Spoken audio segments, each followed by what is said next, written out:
Hello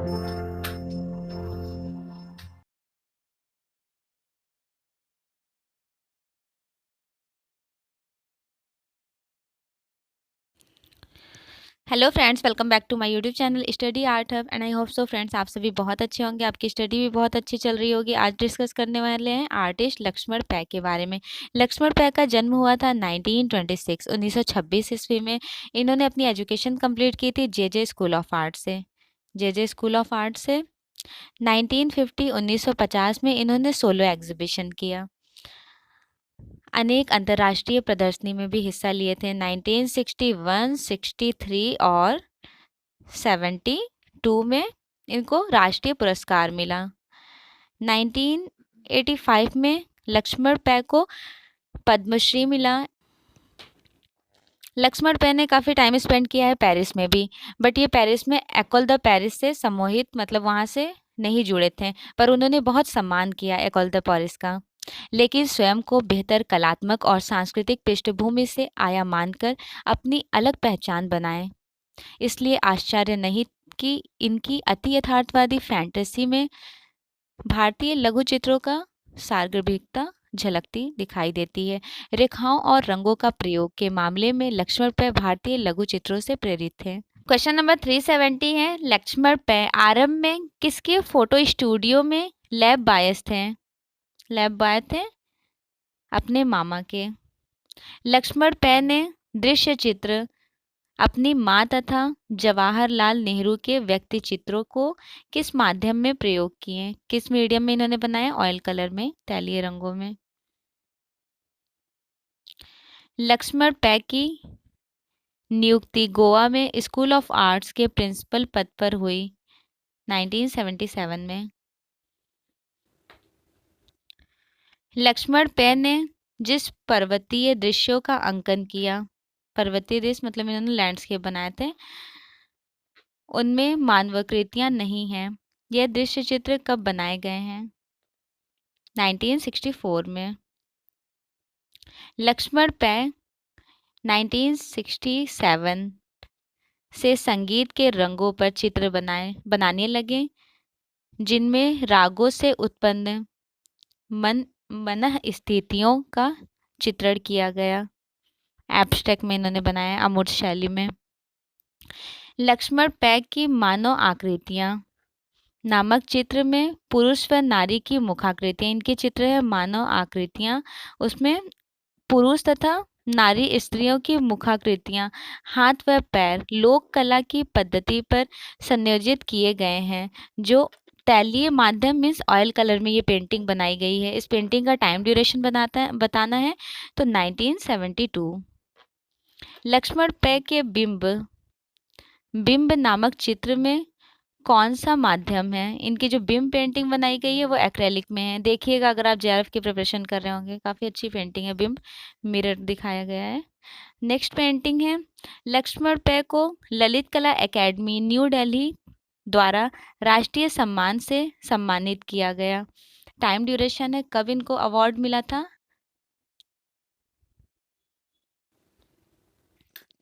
1963 में। देखिए time duration हमने शुरू में डिस्कस किया था, 1961, 63 और 72 राष्ट्रीय पुरस्कार मिला था लक्ष्मण पै को। अकबर पद्मश्री के क्वेश्चन से पहले ये जान लेते हैं कि अकबर पद्मश्री थे कौन। तो इनका जन्म हुआ था मुंबई में। मुंबई में इनका जन्म हुआ था 1928 में, और इन्होंने अपनी एजुकेशन भी कंप्लीट की मुंबई से। और इनका जो कार्यस्थली एक्चुअल प्लेस रहा है जहाँ पे इनका स्टूडियो था, मुंबई में ही था, जुहू स्टूडियो। इनके स्टूडियो का नेम था जुहू स्टूडियो। इनकी कार्य यात्रा है, अकबर पद्मश्री के अधिकांश चित्र ज्यामितीय आधार पर बने, जिनमें लोक कला की व्यंजता है। मतलब इनकी जो पेंटिंग्स बनाई गई है वो ज्योमेट्रिकल पैटर्न में बनाई गई है, फोक आर्ट का रिफ्लेक्शन है। अकबर पद्मश्री ने अपने चित्रों, तुलिका, घातों व नाइफ के द्वारा एक विशेष कोड उत्पन्न किया, जिससे कई चित्र जलती हुई झाड़ी के समान प्रतीत हुए। तो क्वेश्चन अगर ये आ जाए कि कौन से ऐसे आर्टिस्ट है जिनकी पेंटिंग्स में जलती हुई झाड़ी का रिफ्लेक्शन दिखाया गया है, प्रतीत किया गया है, तो वो आर्टिस्ट है अकबर पद्मश्री। तो देखिए अकबर पद्मश्री जो तुलिका, घात और नाइफ का यूज़ करते थे अपनी पेंटिंग्स में, तो वो इस तरह से यूज़ करते हैं। फॉर एग्जांपल हमने कोई कैनवस पे पेंटिंग बनानी है तो एक रिफ्लेक्शन दिखाते हैं, डार्क कलर्स लाइक उस कलर को ले लीजिए, येलो ऑकर हो गया या बर्न साइना, तो उस कलर्स का यूज़ करे हैं नाइफ स्पैचुला वगैरह से, वैसा रिफ्लेक्शन दिए हैं। देखिए अब अकबर पद्मश्री की महत्वपूर्ण श्रृंखलाएं के बारे में डिस्कस करेंगे। इनकी मोस्ट इंपॉर्टेंट पेंटिंग कौन कौन सी है, तो metascape, cityscape, cityscape, reclining, nude, गिट इमेज, और इनके ऊपर इन्होंने फिल्म बनाई है। अकबर पद्मश्री की मूवी है सिजगी और एज ऑफ कोफाइल्स। देखिए एज ऑफ कोफाइल्स ये पद्मश्री के जीवन पर आधारित है, और ये जो है सिजगी इसमें ज्यामितीय चित्रों पर आधारित है। ये इनको अवार्ड मिला था 1997 में कालिदास सम्मान अवार्ड, 2010 में पद्म भूषण मिला था। अकबर पद्मश्री चित्रकार, मूर्तिकार, lithographer, computer designer, film maker आदि थे। अकबर पद्मश्री कला अध्यापक नहीं थे, तो याद रखिएगा कला अध्यापक कौन से आर्टिस्ट नहीं है, अकबर पद्मश्री नहीं है। क्वेश्चन सॉल्व कर लेते हैं। क्वेश्चन फर्स्ट है हमारी स्क्रीन पर 378 क्वेश्चन नंबर। अकबर पद्मश्री का जन्म 1928 में हुआ था। कहाँ पर हुआ था? मुंबई में। क्वेश्चन नंबर 379, रणवीर सिंह बिष्ट का जन्म 1928 में हुआ। इनका जन्म 1928 में टिहरी गढ़वाल में हुआ था। टिहरी गढ़वाल उत्तराखंड में है, और 1998 में इनकी मृत्यु हो गई थी। इन्होंने अपनी एजुकेशन कंप्लीट किया लखनऊ कला विद्यालय से। ललित मोहन सेन लखनऊ कला विद्यालय के प्रथम स्टूडेंट थे, और रणवीर सिंह बिष्ट के टीचर रहे हैं, और शिक्षक बने थे 1960 में। कला विद्यालय लखनऊ में AMT के अध्यक्ष बने। उसके बाद 1968 में 1968 में प्राचार्य बन गए थे लखनऊ में।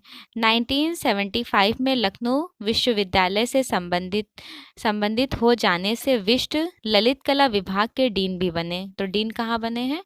लखनऊ में ही। कब बने? 1975 में। अब क्वेश्चन देख लेते हैं। देखिए ये फेमस क्यों रहे हैं रणवीर सिंह बिष्ट? ये लखनऊ के बाढ़ के दृश्य के लिए फेमस हैं, और जल रंग में विख्यात इन्होंने प्रभाववादी पेंटिंग्स बनाए हैं, लैंडस्केप्स।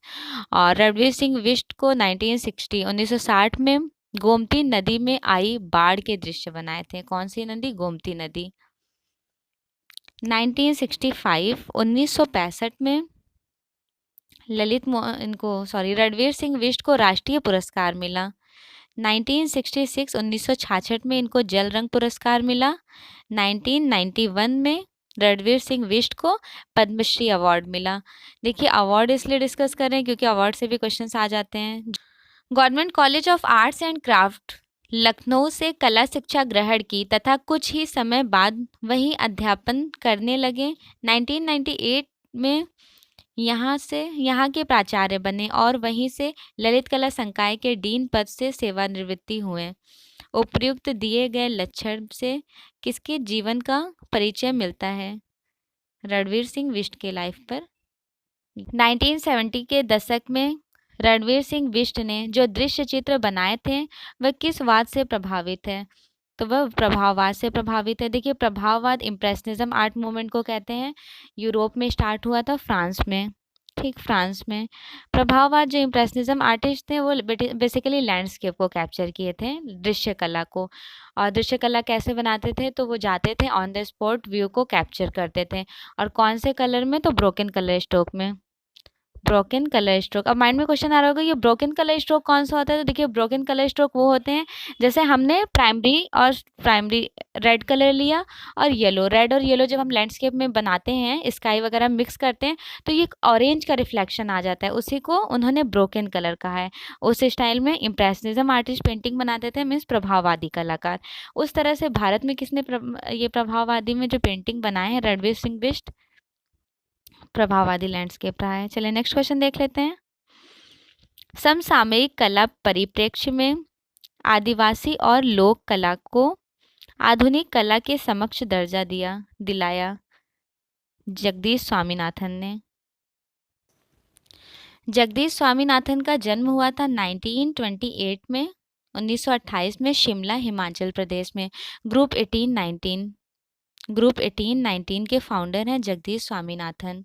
इन्होंने अपनी एजुकेशन कंप्लीट की दिल्ली पॉलिटेक्निक से। इनकी कार्यस्थली जो एक्चुअल में अपनी पेंटिंग्स वगैरह करते थे वो दिल्ली में ही करते थे। ग्रुप 1819 के प्रचार के लिए 1966 में कांटा नामक पुस्तक का प्रकाशन किया। तो कौन सी पत्रिका? कांटा पत्रिका की कब प्रकाशित की है? 1966 में। 1970 में ललित कला के कार्य का विरोध किया इन्होंने। फिर अपने पीएमटी की परीक्षा में ये शायद फेल हो गए थे। फिर ये कोलकाता चले गए थे। उसके बाद इन्होंने कम्युनल पार्टी में सदस्य बने।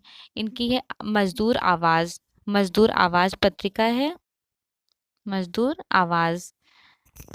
जे स्वामीनाथन की पत्रिका है। जे स्वामीनाथन का पूरा नाम है जगदीश स्वामीनाथन। और इनकी पुस्तक है परसिमिंग फिगर्स। कौन सी पुस्तक है? परसिमिंग फिगर्स। और इनकी चित्र है the tree and the world. इनको अवार्ड मिला था कालिदास सम्मान अवार्ड और नेहरू फेलोशिप। जगदीश स्वामीनाथन पक्षियों को सांकेतिक रूप से चित्रित करते थे, इसलिए इन्हें बर्ड मैन कहा जाता है। क्या कहा जाता है? Bird man. ठीक। जगदीश स्वामीनाथन ने शौपात्रो ब्राजील के द वार्षिक प्रदर्शनी में जूरी सदस्य भी थे। जगदीश स्वामीनाथन मुख्यतः आदिवासी जनजातीय गौड़ को अपने चित्रों का विषय बनाए, उस तरह की पेंटिंग्स को कैप्चर किए थे। देखिए जगदीश स्वामीनाथन 1960 के दशक में इन्होंने 1960 के बाद भारतीय मिथ को जैसे ओम, स्वास्तिक, काल्पनिक एवं ज्यामितीय चित्र करने लगे थे। तो ये कह लें कि ये ज्योमेट्रिकल पैटर्न्स को कैप्चर किए, तांत्रिक आर्ट्स वगैरह को क्वेश्चन में पूछ रहे हैं। तो क्वेश्चन है समसामयिक कला परिप्रेक्ष्य में आदिवासी और लोक कला के आधुनिक कला के समक्ष दर्जा दिलाया जगदीश स्वामीनाथन ने। शिमला में जन्मे जे स्वामीनाथन मूलतः तमिल थे। 1970 के दशक में जे स्वामीनाथन कला के साथ साथ अन्य किस क्षेत्र में बराबर सक्रिय रहे? राजनीति में।